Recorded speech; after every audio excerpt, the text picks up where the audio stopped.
What's up, beautiful people? I'm here to do my reactions to the Royal Rumble this year, and it literally just ended, and I'm really irritated, but we will get to that. So yeah, starting from the beginning, the 2 out of 3 falls match, the really quick second fall was a little bit surprising, but I didn't dislike it. The Usos retained, which I was happy with. I do think that Gable and Benjamin are going to get their time. AJ beat Kevin and Sami Zayn. There was some question about who the legal man was. That story hasn't ended, but it was a good match, and I'm glad to see that AJ was able to win the Men's Royal Rumble. I don't know about you guys, but I was bored to death for the most part of it. The first part of it, when it first started going, and then Baron Corbin comes out, and when he gets eliminated, he throws his little hissy fit, and everyone stomped all over Heath Slater. Like, are we going to just make Heath Slater the punching bag, like ad infinitum? Like, can we not come up with something better? I mean, it was okay, but I'm not going to lie. I marked out when the Hurricane came out, because I'm a huge Hurricane mark. Love me some Hurricane. It was so awesome to see him in the Rumble. And Ray Ray. Good to see Ray Ray back in the WWE. I may have even screamed Booyaka a couple of times. So it was really good to see him. He looked great. And getting to see Roman Reigns take a 619 was pretty awesome. The final 6 was what really had me going. I wanted to see The Miz last longer, but I'm not mad that he didn't, because the final 6 was great. Seeing it get down to the final 4 was a little unnerving, because it was Cena and Reigns, but it was also Finn Balor and Nakamura. And for every bit of hate that Roman Reigns gets, y'all gotta hand it to him. He performed like a real deal main eventer in that last little bit, especially with him and Nakamura. That is the best I've ever seen Roman Reigns work. I thought he looked outstanding. He sold like a friggin' champ. I got no complaints. I'm very proud to see Nakamura win the Rumble, and I'm very excited that he called out AJ Styles. I do think that Nakamura and AJ Styles at WrestleMania is going to be a smart sweat dream, and I know that those two will deliver. After that, you had the Bar regaining the Tag Team Championship. It was very hard to focus on this match because I was really drained from flipping out over the Men's Rumble. It was a great match. All of the guys did well. I want more for Seth Rollins. I want more for him. He's too good to be stuck in this weird doldrum of losing. He deserves more. I know that not everybody can be pushed at once, and I know it's other people's time to shine right now, but I sure hope they get him to a place where he's elevated and performing where he deserves to be again, like really soon.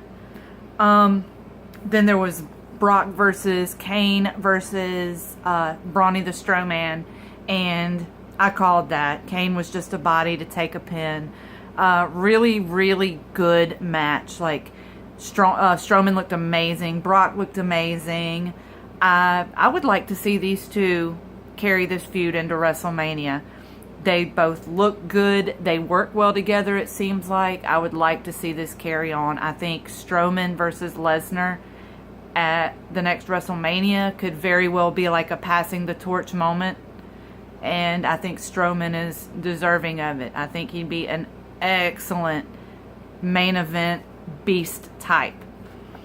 And that brings us to the Women's Rumble, the centerpiece of the evening, as it went on dead last. I was very excited. The first entrant that really got my attention, we knew Sasha and Becky were probably going to start. They needed 2 strong, capable chicks who were able to go the distance, so it didn't surprise me that they brought them out first, because we needed people who could carry it.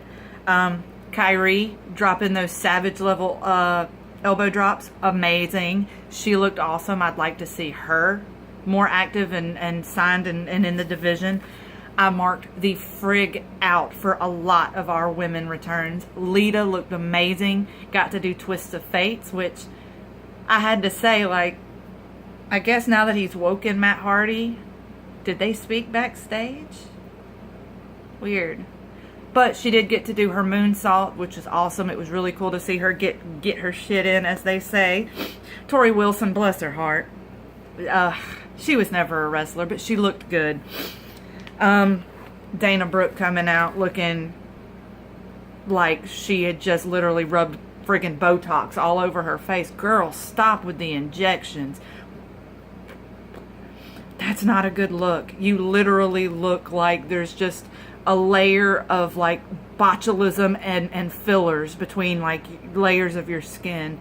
It looks like I could come up to your face and press it and it would leave an indentation. Stop with the fillers. My God. Sonya Deville rocking those 1995 skirts. Molly Holly looking cute as a button and fucking killing it. Man, just seeing how good she was in that match reminds me that she really and truly was the standout of the era she was in. And she was so much better than so much around her. I'd like to see her compete again. God knows, she was... that snap suplex was a thing of beauty. But everything she did looked just A1. I'm very, very happy to see Molly Holly.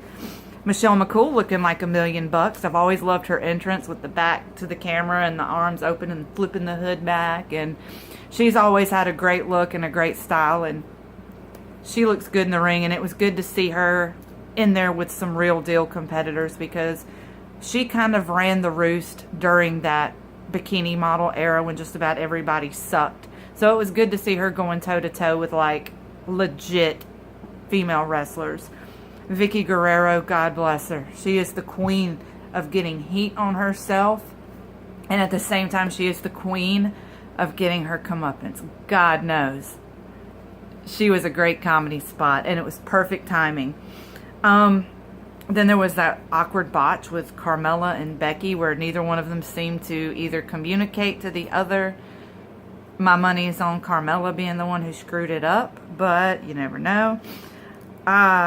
In my notes I have Kelly still sucks. I don't think there's really anything else to say. She's still just as useless as she ever was.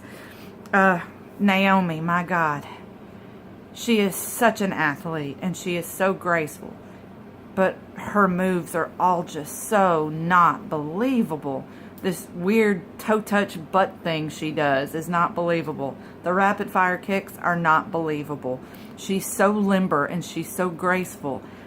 Make her a power chick. She's so strong. Quit making her do all those weird booty things. It's uncomfortable.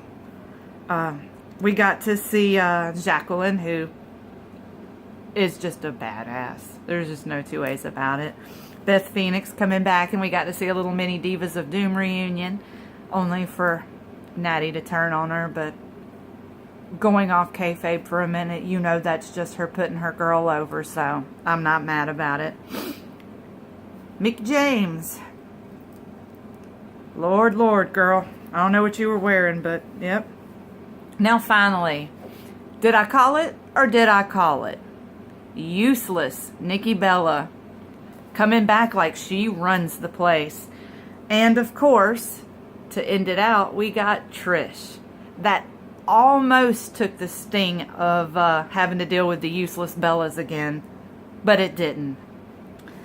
They actually kept those useless fucking Bellas in the match until the very end, you know?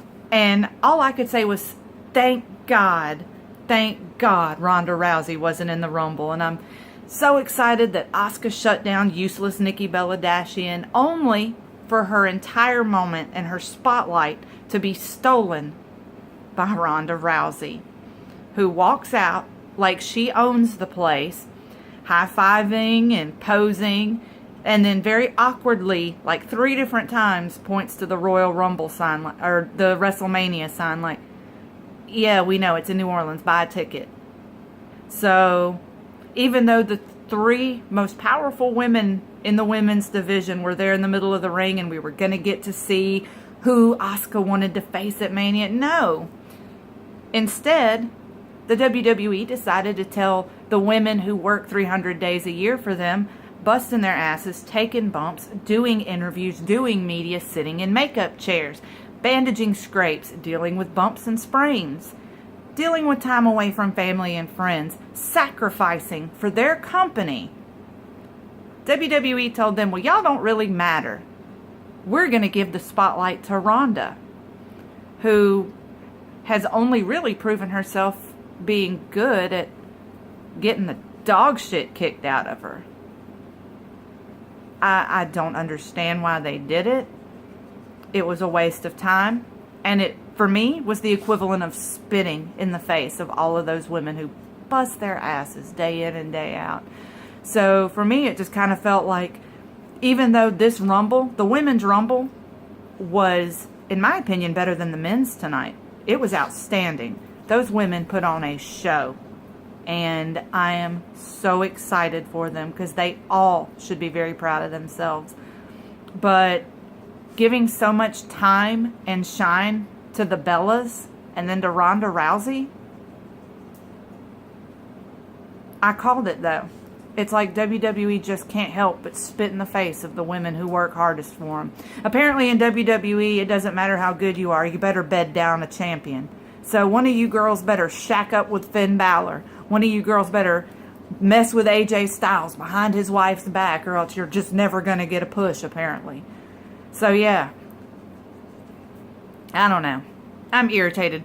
Can y'all tell? Let me know in the comments below what y'all think. I'm sorry, I know this is really shaky. I'm tired. I didn't want to have to set up all of my lights and my camera and all that, so I'm just kind of vlogging this and playing it by ear. But yeah, y'all let me know in the comments below. What did you think of the Royal Rumble? Talk to me. Don't forget to like, share, subscribe, and I will see you guys very, very soon. I love y'all. Stay beautiful. Bye.